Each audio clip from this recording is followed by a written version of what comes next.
E se o louvor não fosse a resposta para quando tudo vai bem, mas a arma mais poderosa para quando tudo vai mal? Convido você a fazer uma pausa neste momento e depois iremos orar. Existe um momento que quase todo mundo já viveu. Não é o momento da crise declarada, quando o problema tem nome, tem forma, e você sabe exatamente o que está enfrentando. É o momento anterior a esse, o momento em que você ainda não sabe o que está por vir, mas algo no interior já sente o peso se aproximando. É o momento em que o medo chega antes do problema. E quando o medo chega, ele não vem sozinho. Ele traz consigo a ansiedade, a dúvida, a sensação de que as forças não vão ser suficientes, de que desta vez pode ser diferente, de que talvez Deus não chegue a tempo. É nesse lugar, esse lugar de antecipação do pior, que o Salmo 34 foi escrito. E o que ele nos ensina vai completamente contra o instinto humano. Bendirei o Senhor em todo o tempo. O seu louvor estará sempre nos meus lábios. Salmo 34, versículo 1. Antes de entrarmos na profundidade desse salmo, precisamos conhecer o contexto em que Davi o escreveu. Não foi num momento de vitória. Não foi numa hora de celebração. Foi num dos momentos mais humilhantes e desesperados da sua vida.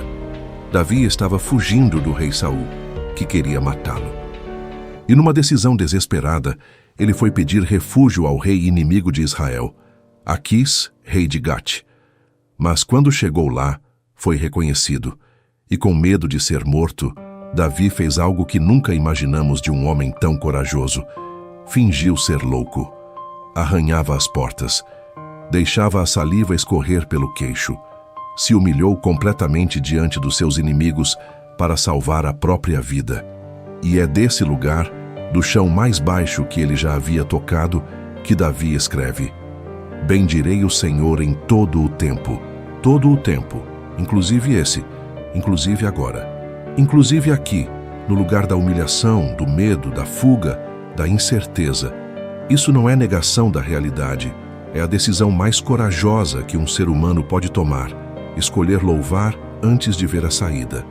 E então Davi nos conta o que aconteceu quando ele buscou a Deus nesse lugar. Busquei o Senhor, e ele me ouviu e me livrou de todos os meus temores. Salmo 34, versículo 4. Repare na sequência. Ele não disse que a situação mudou imediatamente. Não disse que o rei Aquis se tornou seu amigo. Não disse que Saul parou de persegui-lo. Ele disse que Deus o livrou dos seus temores. Antes de livrar da situação, Deus livrou do medo que a situação produzia. E isso é profundamente importante, porque muitas vezes pedimos a Deus que mude as circunstâncias, quando o que mais precisamos é que Ele mude o que as circunstâncias estão fazendo com o nosso coração. O medo é muitas vezes mais pesado do que o próprio problema. É o medo que paralisa. É o medo que rouba o sono. É o medo que distorce a realidade e faz o problema parecer maior do que realmente é. E Deus, antes de qualquer outra coisa, chegou nesse lugar e libertou Davi dos seus temores. Porque não nos deu Deus espírito de covardia, mas de poder, de amor e de moderação. 2 Timóteo 1, versículo 7. Mas Davi vai além da sua própria experiência. Ele olha para os que estavam ao seu redor, os humildes, os quebrantados, os que também estavam no chão, e faz um convite que ressoa através dos séculos. Provai e vede que o Senhor é bom. Bem-aventurado o homem que nele se refugia. Salmo 34, versículo 8. Provai e vede. Não é um argumento filosófico, não é uma teoria teológica, é um convite para a experiência pessoal. Davi não está dizendo, acredite que Deus é bom porque eu disse. Ele está dizendo, experimente por si mesmo, prove, teste e veja com os seus próprios olhos. Porque a bondade de Deus não é uma doutrina para ser aceita intelectualmente, é uma realidade para ser saboreada pessoalmente. E essa palavra, provai, vem do hebraico ta'am, que significa literalmente provar com a boca, saborear. É a imagem de alguém que não apenas ouviu falar de uma comida, mas que a colocou na boca e sentiu o sabor por si mesmo. Deus é assim. Não é suficiente ouvir falar dele. Não é suficiente saber sobre ele. É preciso provar, é preciso buscar, é preciso se aproximar e descobrir por experiência própria que ele é bom. Chegai-vos a Deus, e ele se chegará a vós. Tiago 4, versículo 8. E então o Salmo revela algo que é talvez a verdade mais consoladora de toda a Escritura para quem está sofrendo. O Senhor está perto dos que têm o coração quebrantado e salva-os de espírito abatido. Salmo 34, versículo 18.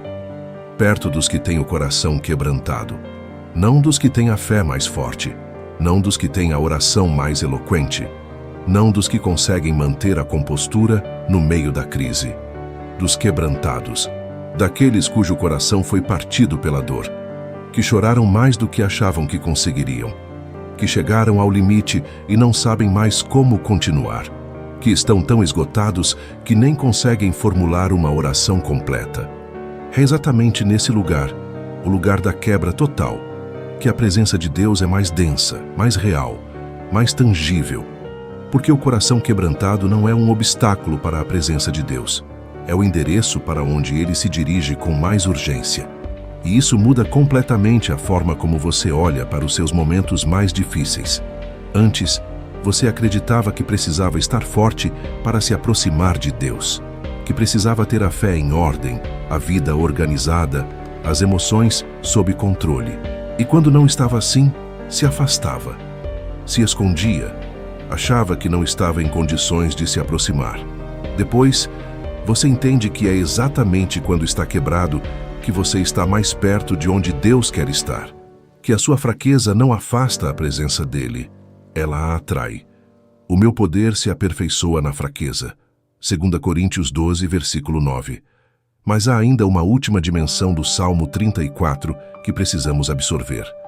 Porque Davi não apenas descreve o que Deus faz, ele descreve como Deus faz. O anjo do Senhor acampa ao redor dos que o temem e os livra. Salmo 34, versículo 7. Acampa. Não apenas passa por ali, não apenas visita de vez em quando.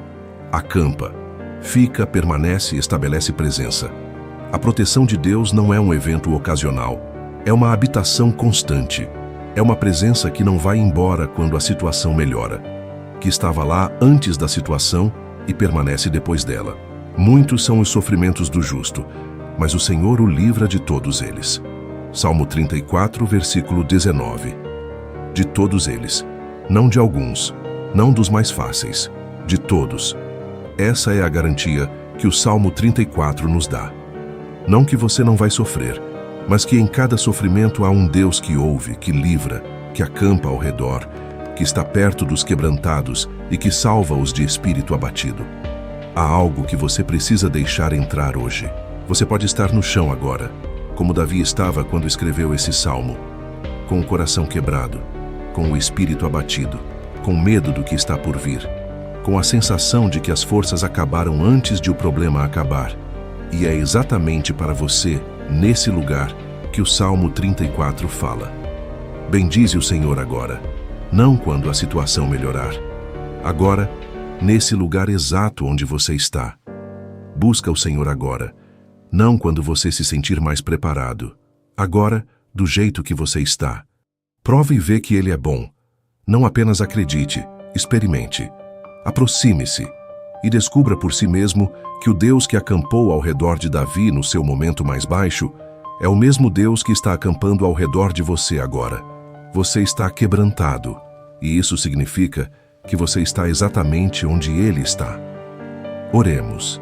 Senhor Deus, Pai de toda a misericórdia e Deus de toda a consolação, chegamos diante de Ti hoje com corações que nem sempre conseguem louvar facilmente, com medos que chegaram antes dos problemas, com feridas que ainda não cicatrizaram, com aquela sensação pesada de que as forças estão no limite e o problema ainda não passou. E é desse lugar, o lugar da quebra honesta, que oramos. Obrigado, Senhor, pelo Salmo 34. Obrigado por Davi, que do chão mais baixo da sua vida escolheu te bendizer. Obrigado por nos mostrar que o louvor não é para quando tudo vai bem, é para todo o tempo, especialmente para esse tempo. Pai, fala hoje com aquele que está com medo, com aquele que sente o peso se aproximando antes mesmo de saber o nome do problema. Que a promessa do versículo 4 chegue fundo. Tu ouves, tu respondes, tu livras dos temores antes mesmo de livrar da situação. Fala com aquele que está no chão agora, com o coração quebrantado, com o espírito abatido, com a sensação de que chegou ao fim das próprias forças.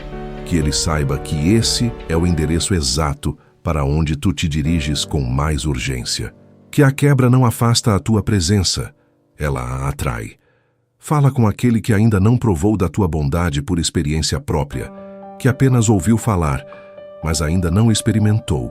Que esse seja o momento em que ele se aproxima, que prove, que veja, e que descubra que tu és bom, não como teoria, mas como realidade viva.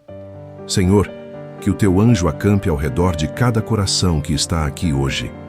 Que a tua presença não seja um evento ocasional, mas uma habitação constante. Que, quando acordarmos amanhã, saibamos que tu estiveste aqui a noite toda, guardando, velando, acampando, que possamos bendizer o teu nome em todo o tempo, não porque a vida está fácil, mas porque tu és fiel.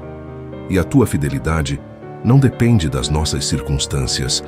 Em nome de Jesus Cristo, que sendo o Filho de Deus conheceu a quebra, o abandono e o sofrimento, e ressurgiu para que a nossa quebra nunca tivesse a última palavra, oramos e descansamos.